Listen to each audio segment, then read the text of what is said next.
اور دنیا میں تو انسان نے، خصوصاً مسلمان اگر پریشانی میں ہے تو یہ اس کے لیے کوئی ٹینشن کی بات نہیں. اس لیے اپنی زندگی کو اس طریقے سے ترتیب دیں کہ دیکھیں آپ اگر آپ کے کاروبار میں نقصان ہو رہا ہے، آپ کو پریشانی ہوگی کہ یار میں نے اتنا پیسہ انویسٹ کیا تھا، اتنا پیسہ بند کیا، نقصان ہو گیا.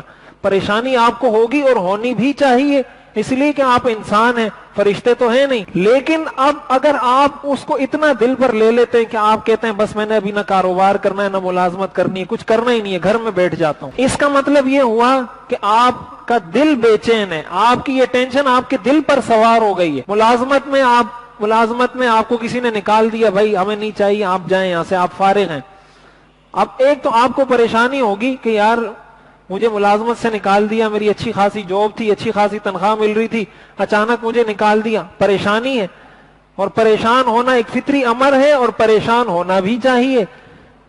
لیکن اس کے نتیجے میں اگر انسان کوئی ایسا عمل کرتا ہے، ریئیکٹ کرتا ہے اگر، جس کی شریعت اجازت نہیں دیتی، اس کا مطلب آپ نے یہ پریشانی دل پر لے لی ہے. تو دیکھیں، آپ یہ تصور کریں، یہ سوچیں کہ دنیا کا نظام جیسے چل رہا ہے نا، اسی طرح چلنا ہے. کوئی مرے گا، کوئی جیے گا، کوئی بیمار ہوگا، کسی کا ایکسیڈنٹ ہوگا، کسی کا حادثہ ہوگا، یہ سب کچھ ہوتا رہے گا. اور جب مجھے کوئی پریشانی ہوگی میں پریشان بھی ہوں گا، لیکن جب پریشانی ختم ہو جائے گی تو اس کو بھلا دوں گا. یہ اللہ تعالیٰ نے انسان کو جو بھولنے کی، ایک انسان کے اندر جو یہ صلاحیت پیدا کی ہے نا کہ انسان بھول جاتا ہے، یہ اللہ کی بہت بڑی نعمت ہے. مثلا کسی کے والد کا انتقال ہوا، اس کو پہلے دن جتنا غم ہوتا ہے 5ویں دن اتنا غم نہیں ہوتا.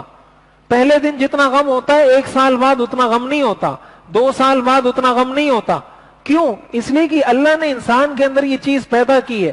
اگر یہ بھولنے کی جو صلاحیت ہے، اگر یہ انسان سے اللہ تعالیٰ لے لے، ایک دن بھی انسان زندگی نہیں گزار سکتا. ایک دن اتنی انسان پر مختلف قسم کے مسائل کا وہ شکار رہتا.